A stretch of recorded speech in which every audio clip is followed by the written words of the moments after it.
ज्ञानेश्वरी पठण अध्याय 16 ओव्या 101 ते 125 श्लोक 2 ते 2। ना तरी ठेविले देखावया आदर की जे दिव्या का शाखा फळे यावया सिंपी जे मूळ हे बहुवा सो आरिसा आपण पे देखावया जैसा पुढत पुढती बहुवसा उठी जे प्रीती तैसा वेद प्रतिपाद्यो जो ईश्वरू तो होवा होवया लागी गोचरू श्रुतीचा निरंतरू अभ्यासू करणे तेची द्विजासीच ब्रह्मसूत्र एरा स्तोत्र का नाममंत्र आवर्तवणे पवित्र पावावया तत्व पार्थागा स्वाध्यावो बोलिजे तो हा म्हणे देववो आता तप शब्दाभिप्रावो ऐक सांगो तरी दाने सर्वस्व देणे वेचणे ते व्यर्थ करणे जैसे फळवणी स्वय सुकणे इंद्रवणी जेवी नाना धूपाचा अग्निप्रवेशो कनकी तुकाचा नाशो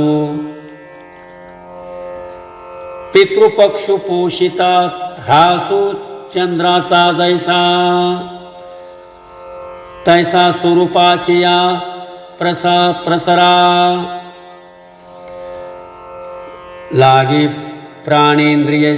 शरीरा आटणे करणे जे वीरा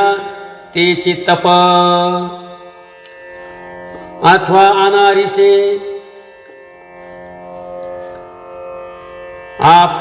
आपाचे रूप जरी असे तरी जाण जेवी दुधी हंसे सुदली चाचू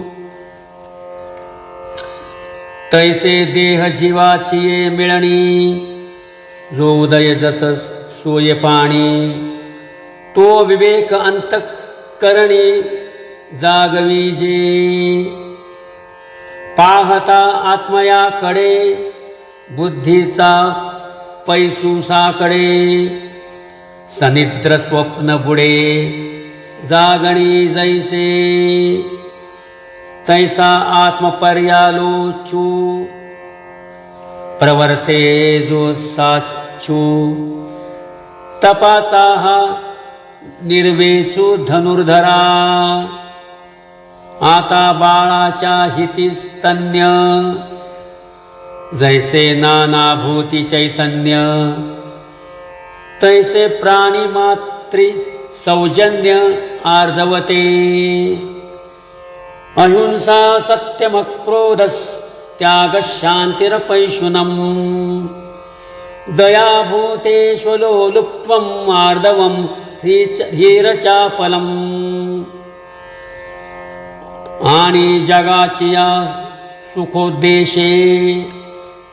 शरीरवाचा मानसे राहटने ते अहिंसे रूप जाण आता तिख होवनी मवाळ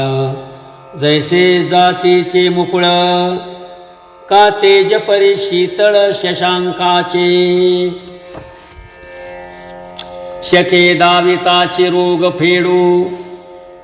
आणि जिभे तरी नव्हे कडू ते ओखदू नाही मी घडू उपमा कैची तरी मऊपणे बुबुळे झगडताई परिनाडळे एरवी फोडी कोराळे पाणी जैसे तैसे तोडावया संदेह तीक जैसे का लोह श्राव्यत्वे तरी माधुर्य पायी घाली